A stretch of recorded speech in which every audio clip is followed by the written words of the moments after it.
Hey everyone, it's Zach back with a new mortgage video. Hope you all had a happy weekend and are having a good Monday so far. If this is your first time seeing one of my videos, welcome to my channel. If you're a returning viewer, welcome back, where I'll try to demystify all things mortgage related. If you find this content helpful, please like and subscribe.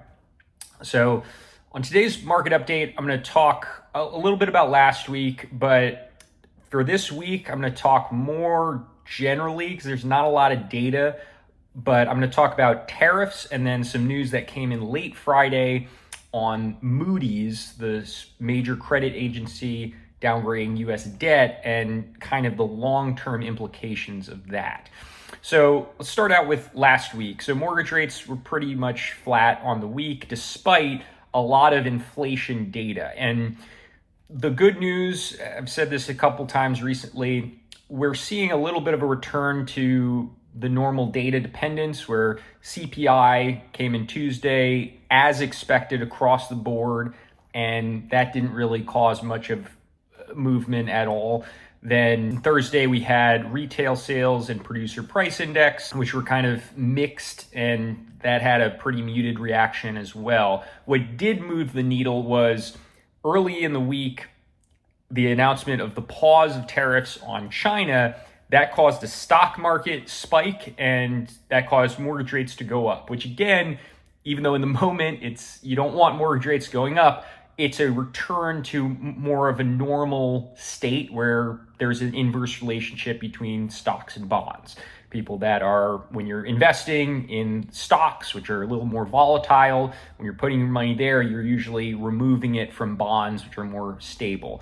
So that was a positive. Then later in the week, we had some comments from Jerome Powell that were perceived positively by the market. So rates kind of corrected a little bit after going up initially, but overall pretty much stayed flat. Then Friday evening, and this was after the markets had closed, so it didn't really have much of an impact during the week, but a very notable event, Moody's, which is one of the three major credit rating companies, Fitch and S&P being the other two, they officially downgraded the U.S. debt from AAA rated to AA1, which Fitch and S&P have already done.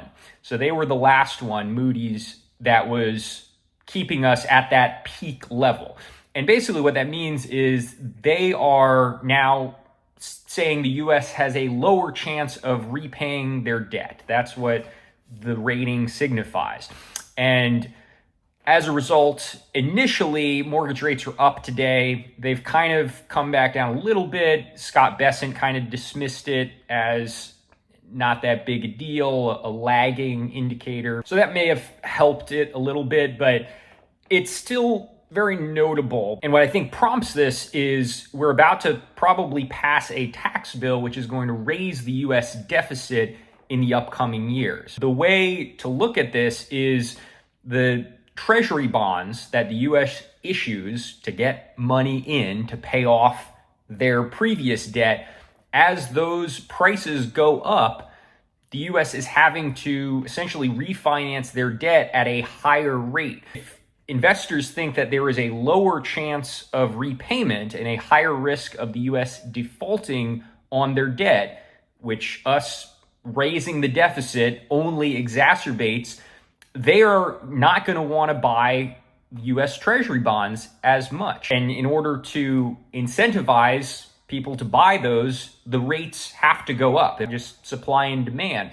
So if Treasury bonds go up, first of all, mortgage rates will go up, but also that creates this vicious cycle where we're having to refinance the old debt with more expensive debt, which only adds to the deficit and so on and so forth. So it's going to be very important to see how the administration handles this. And to be clear, and Moody's mentioned this, this is not a one-party issue. It often gets pegged as a partisan thing, but they made it clear in their reasoning for this downgrade, multiple administrations have been responsible for the rising of the deficit. And I think the issue is that it's not something that's an immediate issue. And so you can, when you're a president who has 4 years in office, you want to do things that are popular in the short term to your constituency, but this is something that will absolutely have really bad long-term repercussions. If the US ultimately defaults on its debt in the future, then you're talking about things like destabilization, the US losing the dollar as the world currency, and it only gets worse from there. If you're interested in this topic, I highly recommend Ray Dalio. A big thing on a solution, don't want to just talk about the problem, getting to a point where the deficit is only 3% of the US GDP. Right now it's at like 6%, and a lot of people think it's going to balloon to like 9% in the near future. If we can get to that level, we'll be a lot better position.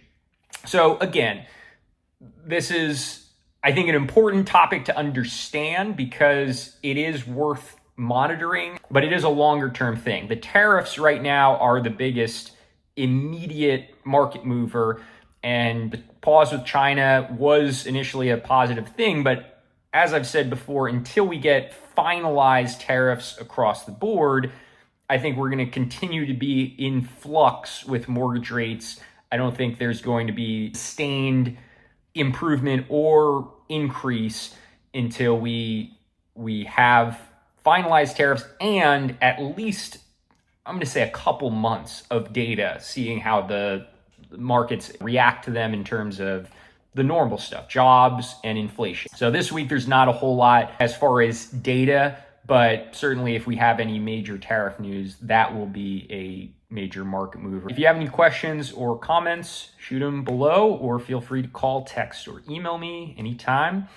But thanks for tuning into this video, and I will see you next time.